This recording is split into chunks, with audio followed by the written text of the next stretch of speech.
Friends, good morning. Welcome to ask spoken English academy. मी आरती वाके परत एक नवीन व्हिडिओ घेऊन तुमच्या समोर आली आहे. आतापर्यंत आपण सिंपल पास्ट टेन्सचे 2 ते 3 व्हिडिओज बघितले ज्याच्यामध्ये सेंटेन्सेस कसे होतात आणि निगेटिव्ह सेंटेन्स कसे होतात ते बघितले. आता इन जनरली काही सेंटेन्सेस आहेत जे आपण दररोजच्या वापरामध्ये बोलू शकतो किंवा काही एक्झाम्पल्स म्हणून याचे सिंपल पास्ट टेन्सचे कसे होऊ शकतात ते आज आपण बघणार आहे.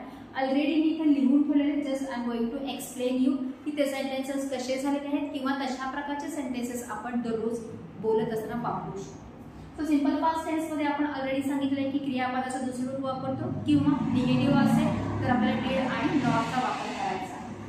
My mom bought a dress for me. आता बाय हे क्रियापदाचं पहिलं रूप आहे. इथे आपण वापरलेलं आहे बॉट. माझ्या आईने माझ्यासाठी ड्रेस विकत आणला. I washed all the dishes before going to bed. झोपायच्या अगोदर मी सगळी भांडी घासली. वॉश्ड झालं वॉश्ड. ह्या सगळ्या गोष्टी आपण इन डिटेल मध्ये बोलतच असतो आपल्या नेटिव्ह लँग्वेज मध्ये, तेच फक्त आपण इंग्लिश मध्ये बघतोय आता. He saved the boy from drowning. बुडण्यापासून त्या मुलाला त्याने वाचवलं. सेव्ह हे क्रियापद आहे, वी डू वापरलेलं आहे. My father did not like my brother's performance in final exam. माझ्या वडिलांना माझ्या भावाचं फायनल एक्झाम मध्ये जे काही परफॉर्मन्स होता म्हणजे जे काही मार्क होते ते आवडले नाही. इथे निगेटिव्ह सेंटेन्स केलेला आहे त्यामुळे डिड घेतलेला आहे. क्रियापदाचं पहिलं रूप आहे आणि एनडी शॉर्ट फॉर्म घेतला आपण नॉट. सो डिडंट लाईक असं झालं. Did Yamini sell her car. Yamini तिची कार विकली का. अशा प्रकारचे सेंटेन्सेस आपण बोलतो. तो गेला का, ती आली का, तिने विचारलं का. हे सेंटेन्सेस करत असताना हेल्पिंग वर्ब म्हणजे डिड पहिल्यांदा येणार आहे आणि मग क्रियापदाचं first form. Sunil did not continue his work due to his illness. सुनीलने त्याच्या आजारपणामुळे काम कंटिन्यू केलं नाही.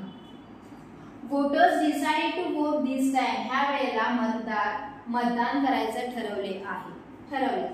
Soldiers started firing after attack. Attack नंतर सैनिकांनी फायरिंग करायला सुरू केले. प्रत्येक ठिकाणी आपण वी डू वापरलेला आहे. CSK won the last match. Win क्रियापदाचं पहिलं रूप आहे, वन त्याचं सेकंड फॉर्म. सीएसके ही मागची मॅच जिंकली. सोना टूक माय पेन बाय मिस्टेक. चुकून सोनाने माझं पेन घेतलं. Did Yash reach on time for interview. इंटरव्ह्यूसाठी यश वेळेवर पोहोचला का, तो आला का, गेला का, विचारला का. असे सेंटेन्सेस आपण दररोज बोलत असताना वापरत असतो. Raju did not ask anything and left the meeting room.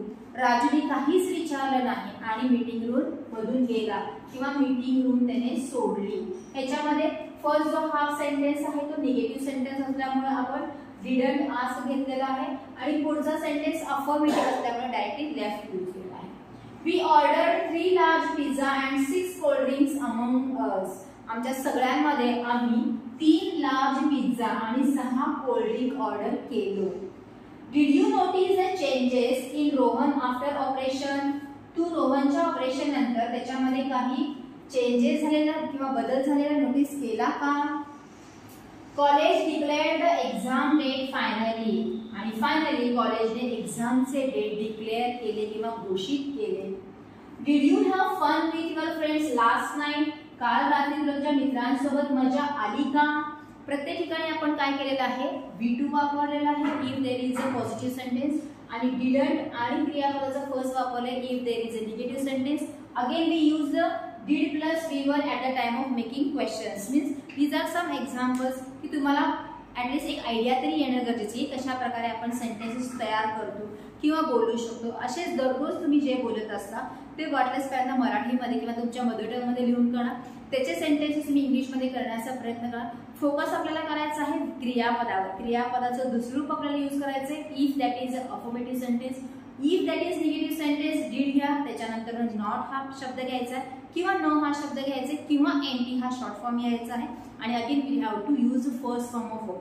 अशा प्रकारच्या सेंटेन्सेसची प्रॅक्टिस करा जे तुम्ही दररोज बोलत असता त्या सेंटेन्सेसची. उगीच कुणाचं तरी नाव घेतलं, कोणतं तरी क्रियापद घेतलं असं न करता जे आपल्याला उपयोगी पडणारे आहेत, जे तुम्ही बोलत असता किंवा तुम्ही जे ऐकता सेंटेन्सेस जे सिंपल पास्ट टेन्सचे त्याचीच प्रॅक्टिस करा. ते सारखं लिहून काढा, सारखं ते बोला आणि बोलण्याचा प्रयत्न करा. मगच ते तुमच्या बोलण्यामध्ये म्हणजे जे काही तुमचं दररोजचं बोलणं आहे त्याच्यामध्ये फिक्स बसतील. मराठी सेंटेन्सच्या ऐवजी इंग्रजी सेंटेन्सेस वापरायचं आपल्याला हळूहळू आता स्टार्ट करणं गरजेचं आहे। इकडे ग्रामर पण आपलं परफेक्ट होत आहे, पॅरलली आपलं स्पीकिंग सुद्धा परफेक्ट होणं गरजेचं आहे। So this is for today, thank you.